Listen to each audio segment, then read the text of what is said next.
In this video, I'll show you how to blur part of a video in CapCut on PC. This is useful if you want to hide sensitive information like numbers, faces, or anything you don't want visible in your video. So let's get started. First, open your project in CapCut on your PC. Then import your video into the timeline. Now, click on the video in your timeline to select it. Next, copy the clip by pressing Ctrl+C on Windows or Command+C on Mac. Then paste it by pressing Ctrl+V or Command+V. Now, you will have two layers of the same video. Make sure both clips are perfectly aligned so they play at the same time.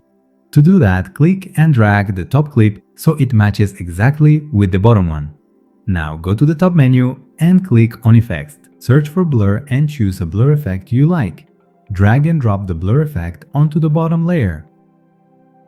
You won't see any change yet because the top clip is covering it. Now select the top clip and go to the video section. Click on Mask. Then choose a shape like circle, rectangle, heart, or any as your requirement. In my case, I am using circle, but a rectangle works best for most cases. Now, adjust the mask size and position it over the area you want to blur. After that, click on the invert or reverse option so the blur applies to the selected area.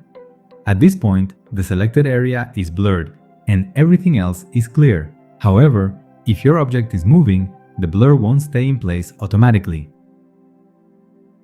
To fix that, you need to use Track Mask. Under Mask, scroll to the bottom and you will find the option of Track Mask. Select the direction as both if not selected and click on Track. Now wait for the process to complete.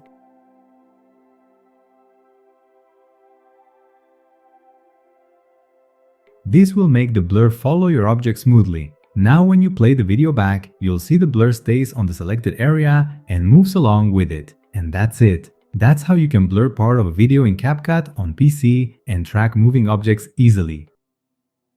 If you found this video helpful, make sure to like the video and subscribe to the channel for more easy editing tutorials. Thanks for watching and I'll see you in the next video.